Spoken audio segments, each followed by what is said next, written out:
What up, Salvador Briggman here. Welcome back to the Crowdfunding Demystified YouTube channel. My name is Sal, and on this channel we talk about crowdfunding, Kickstarter, Indiegogo, how to raise money when it comes to charity, when it comes to nonprofits, etc., new physical products, starting businesses. We talk about all of that. I've also written the book, Crowdfunding Personal Expenses. I put in a lot of work when it comes to teaching nonprofits as well, nonprofit fundraising hacks, nonprofit crowdfunding explained. And today I want to talk about some of the things you need to do before you launch a GoFundMe campaign. It's coming up right after this.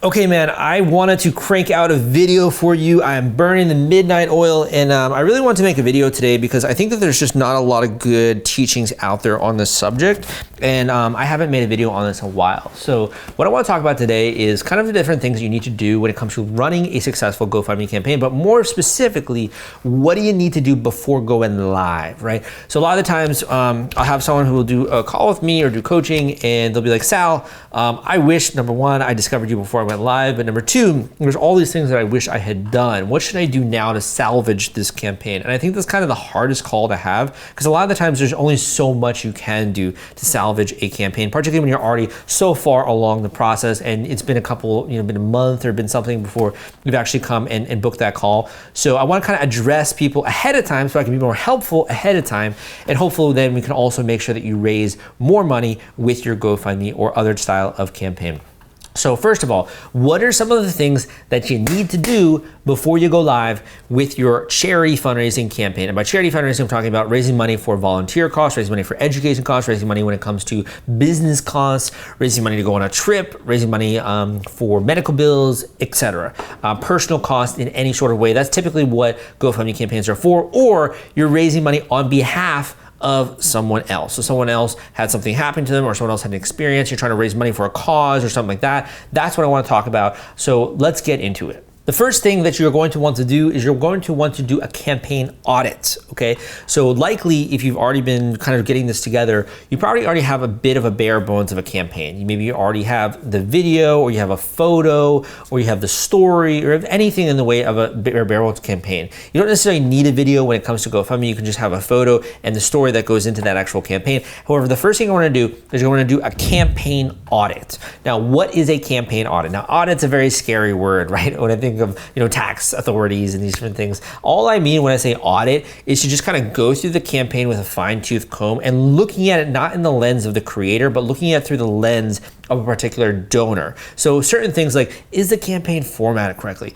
Are there spelling errors? When it comes to the video or when it comes to the images on the campaign, does it actually show proof of the story, or does it make my eye and capture my attention? Is this something that's getting me excited about this, or is it something that's drawing me in, or is it something that's causing an emotion of some kind? Is the entire story communicated succinctly with this particular crowdfunding campaign? When I look at the title, does the title make sense? Sometimes I see titles like that, no one would understand what that means beyond the actual creator. Try to look at this from the perspective of someone who has never met you before, and to do a campaign audit. The other thing would be making sure as you're doing the campaign audit that you just have the full range of all of the information which you can related to your ask. So sometimes I'll see someone and just kind of type up something very quickly and they put it out there, right? And they hope that that will raise money. But more often than not, the people that actually spend a little bit of time thinking through how can I communicate this well to someone else so they might be interested in donating or be helping with this particular cause, more likely than not is going to be much better when it comes to raising money. The next thing that you're going to want to do is that ahead of time, likely, this is going to depend on if you're raising money for someone else or raising money for yourself, you're going to want to call revitalize your network. So a lot of people who you likely haven't really contacted before, or it's been a while, or you haven't posted on Facebook in a long time, or you haven't done anything on Instagram, etc., just start to begin to revitalize your community. This is the same way like when COVID was happening, right?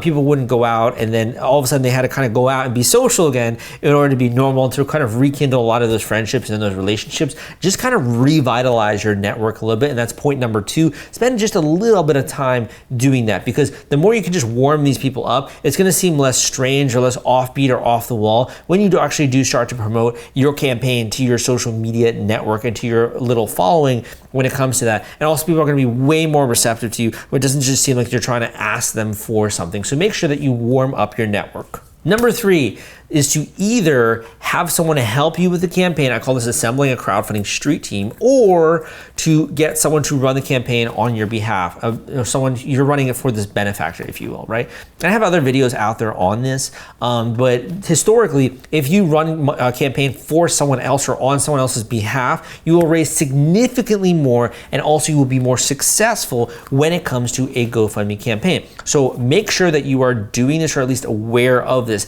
Kind of put this in your box as like something to check off. Is this something where I'm doing this the most intelligent way? Could I have a family member or someone else raise money on this behalf of this cause? Or if I'm doing it, am I doing it in the right way? Am I involving the right people, right? Do I have people as well who are committed to help me with this? Can I recruit them to my team when it comes to this cause, this charity fundraiser, in order to help me spread the word, in order to help me when it comes to being the first donors to the campaign, introducing it to their communities? You don't necessarily need lots and lots of people, but what you do need are passionate individuals. So if they are willing to introduce it to their community, their network, that's like a recommendation. It's going to go so much better than if you're trying to spam this link to a bunch of different communities that you maybe have in common, but if it came from them, it would be so much better and more well received, right?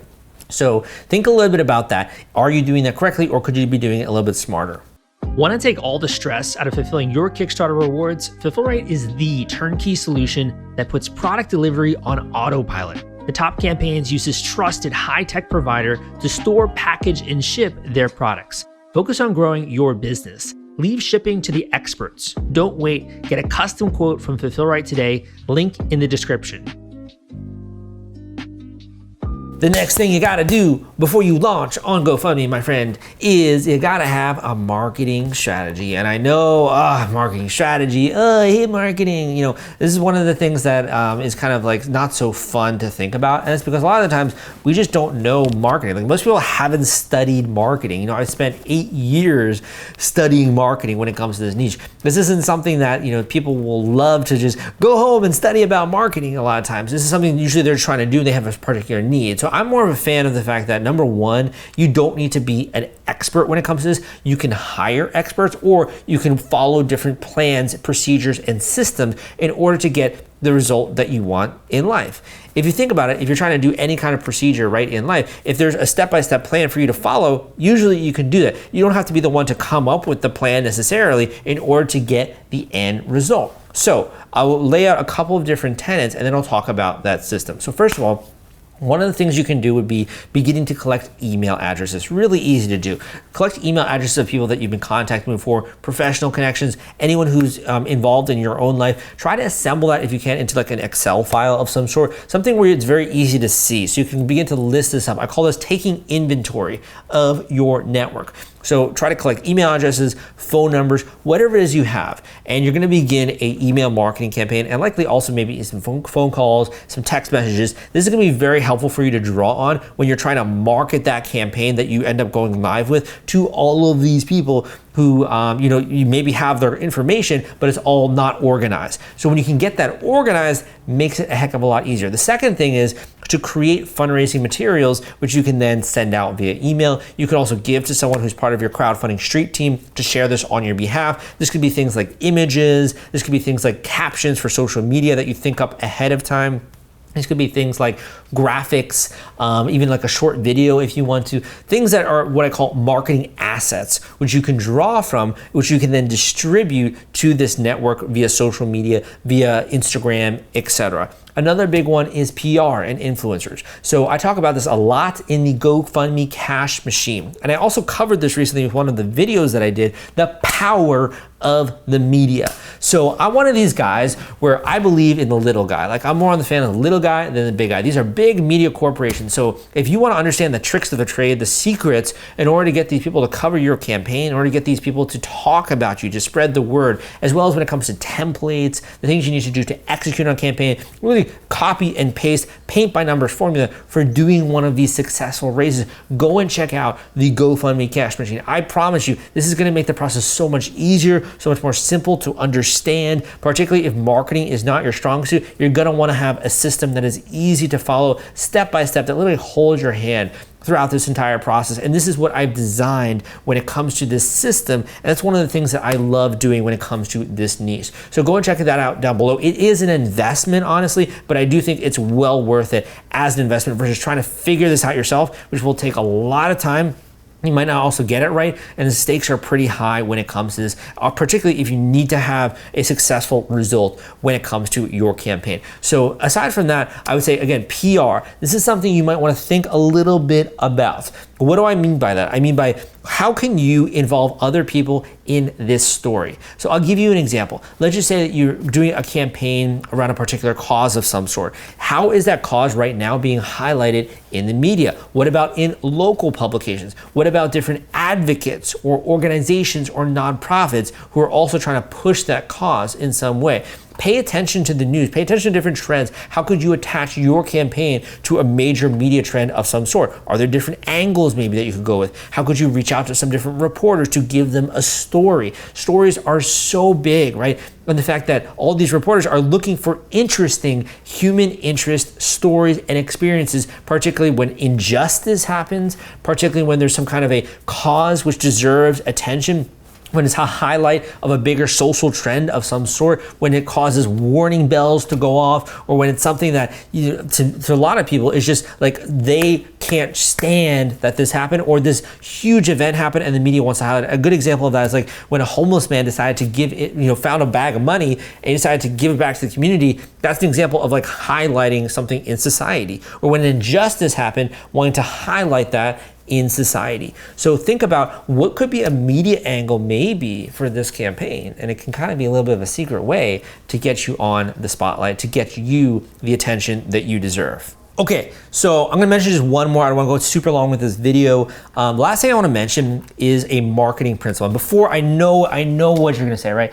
You're gonna say, Sal, marketing is manipulative. Sal, marketing is designed to influence consumers and influence people. Well, I'm gonna kind of push back here, and I'm saying that if you're trying to get people to do something, and even if that's as simple as donate to a worthy cause or to help an initiative, you need to learn the same secrets that the pros know, that they're talking about in corporate boardrooms behind closed doors to get you to do things in your life, to buy things you don't need, right? So what I try to do is kind of deliver that knowledge and those materials to you so that you can kind of be armed with the same tools and equipment that these guys are using to influence you on a daily basis. So one of those keys, one of those weapons in your arsenal, one of those kinds of things you want to think of like a treasure trove, right? One of the items that you can pull out that's going to really help you and supercharge your results is this idea of social proof. Okay, so this is something that really is difficult for a lot of people to absorb, particularly when there's an ego that's tied to a campaign. And I have made this mistake more than anyone else. I think that because I do something new, it's like, oh, because I did it, it's amazing. No, you need to always adhere to marketing principles in order to get results. So let's talk about this. What is social proof? Social proof is when a lot of other people are checking something out. Could be a bestseller. It could be the fact that a lot of people are eating at a restaurant, and so you notice that restaurant, you decide you want to dine there, right? Whenever something has social proof, it's called, it's popular, there's activity, it does a couple of things. Number one, it establishes credibility, so that restaurant seems more credible than one that people aren't eating it. Number two, it creates attention and excitement and curiosity and intrigue. The same way that a best-selling film, people are like, what is that film about? Or sorry, I guess best-selling novel. What is that novel about, right? Or a great movie that's being Oscar-worthy. They're like, what is that movie about, right? It creates intrigue, it creates interest when there is social proof. The final thing that it does is it makes people want to be a part of that. A great example of this is I used to live in New York City, right? I live in Miami now. And when I was in New York City, we go into this park, Central Park, and you have people who are doing these incredible performances, and I would almost call it like art performances, but also they're doing like dancing and there's comedy and like all these different types of things. And people congregate around them. And one of the things they'll do is they'll say, hey, everyone come and like, congregate more, because they want to build a crowd, because there's nothing that gets attention of a crowd like a crowd, right? It's very simple, but when you actually see it happen, it's like, that's so cool, right? So with your campaign, you want to try to manufacture a little bit of social proof. And I talk about this and a lot more of these weapons or secrets in the GoFundMe cash machine. So what you want to do is you want to get people to take action as quickly as possible, beginning to get that funding meter going up, having those people in your network start to share this. And the more that other people see that and they have common connections, they're more likely to share that campaign as well as support it. And it creates, again, credibility. It makes it seem like this is a worthy cause. It makes it seem like this is legit. They also want to be a part of it the way that their friends are, right?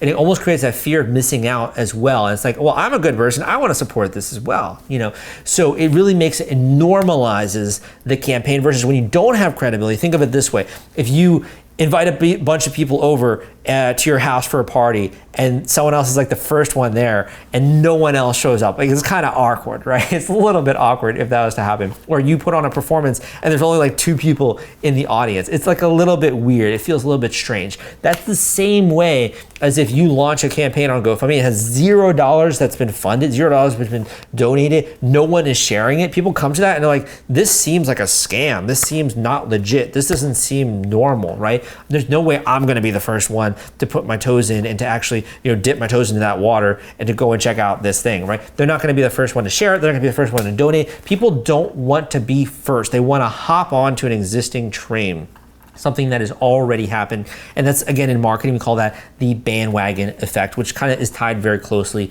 to social proof. So those are just a couple of things that you need to do before you go live when it comes to your GoFundMe campaign. Again, if you really want access to all of these teachings, all of these techniques, a step-by-step blueprint for this process, you don't want to learn everything, you just want to kind of follow it, make it really easy, paint by numbers, etc. Go and check out the GoFundMe cash machine. It is an investment. I'm going to tell you that up front. It is an investment when it comes to this. However, I think it's really one of the best investments that you can make. In other words, honestly, you're probably going to waste a ton of money on marketing on things that you don't even know work. So if you really want to get results in the shorter span of time, this makes a lot of sense when it comes to running a campaign. Thank you so much for tuning in. I also have a great book out there, Crowdfunding Personal Expenses, which you can check out. My name is Salvador Briggman. Give me a thumbs up if you like this video. Come subscribe for more content like this. Would love to hear your story, and I will see you next time.